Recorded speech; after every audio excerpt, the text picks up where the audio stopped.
বিসমিল্লাহির রহমানির রহিম। প্রিয় শিক্ষার্থীরা, আমরা গত লেকচার 16 পর্যন্ত অনুশীলনী এবং কাজ 1 থেকে 3 পর্যন্ত করেছি। আজকে আমরা তোমাদের দেখাবো দ্বিতীয় অধ্যায়ের 4 নম্বর অঙ্ক, তোমাদের অনুক্রম ধারার। দেখো, এই ম্যাথে দেওয়া আছে আমাদের তোমার পড়ার ঘরের মেঝেতে তুমি সমবাহু ত্রিভুজ আকৃতির একটি মোজাইক করতে চাও, যার বাহুর দৈর্ঘ্য 12 ফুট। মোজাইকে সাদা ও নীল রঙের টাইলস থাকবে। প্রতিটি টাইলস 12 ইঞ্চি দৈর্ঘ্য বিশিষ্ট সুষম ত্রিভুজাকৃতি। টাইলসগুলো বিপরীত রঙে বসিয়ে মোজাইকটি সম্পূর্ণ করতে হবে। ওকে, ক নম্বরে আছে ত্রিভুজাকৃতির মোজাইকটির একটি মডেল তৈরি করো। খ নম্বর, প্রত্যেক রঙের কয়টি করে টাইলস লাগবে। গ নম্বরে বলা হয়েছে মোট কতগুলো টাইলস প্রয়োজন। ওকে, আজকে আমার লেকচারে শুধু 4 নম্বর অঙ্ক লিখবো আমরা।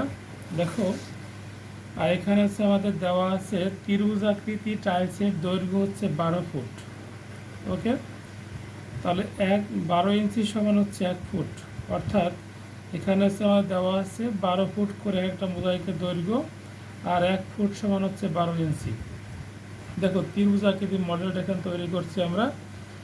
আর এখানে দেওয়া চিত্রে দেখো, নীল রং, তারপরে সাদা, তারপরে নীল সাদা, তারপরে নীল নীল, তারপরে সাদা, এরকম করে থাকবে। মডেলটা এখানে দেওয়া আছে ত্রিভুজাকৃতির মোজাইক করা একটি মডেল। ওকে, খ নম্বর অঙ্কে বলা হয়েছে প্রত্যেক রঙের কয়টি টাইলস লাগবে।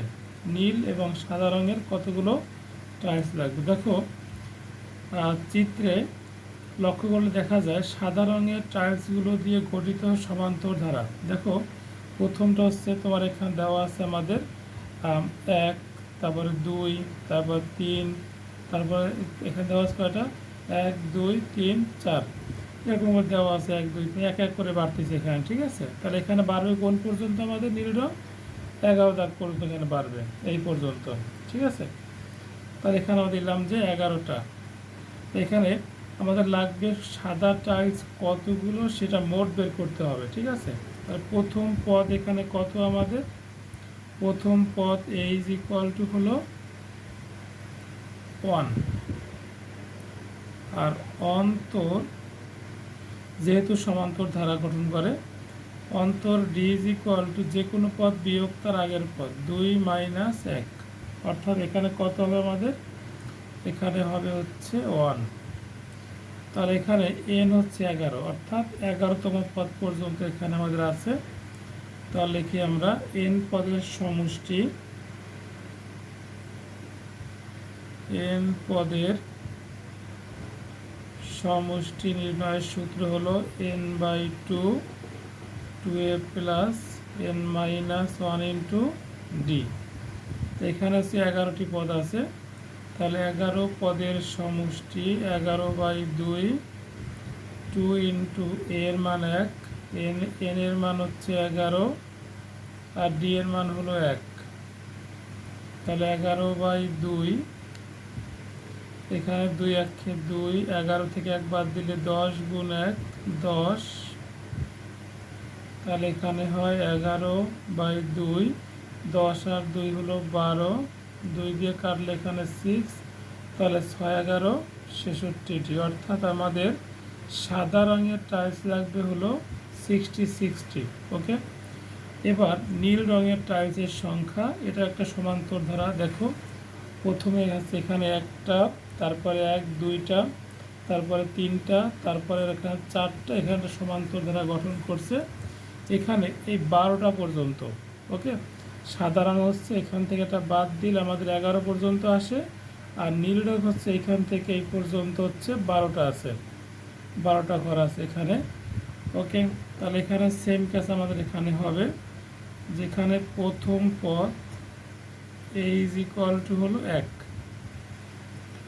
অন্তর কত হবে, অন্তর হবে d = যে কোনো পদ বিয়োগ তার আগের পদ 1।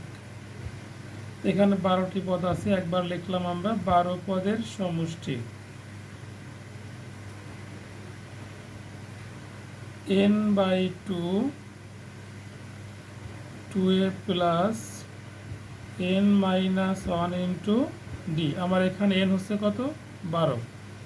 তা 2 দিয়ে 6 12 কাটি 6, তার এখানে 2 ইন্টু এর মান 1, 12 থেকে 1 বাদ দিলে 11, গুণ ডি এর মান হচ্ছে 1। তাহলে এখানে 6 থাকলো, 2 1 2, 11 1 11, এখানে হয় 6 গুণ 13, 6 গুণ 13 করলে এখানে আমাদের হবে 78। অর্থাৎ নীল রঙের টাইলস সংখ্যা হচ্ছে 78। ওকে, আমাদের ঘ নাম্বার অঙ্কটা বলেছিল মোট টাইলসের সংখ্যা কত। এখানে আমরা সাদা রং পেয়েছি 66 আর নীল রং পেয়েছি 78, যোগ করলে এটা হচ্ছে 144টি মোট টাইলসের সংখ্যা এখানে।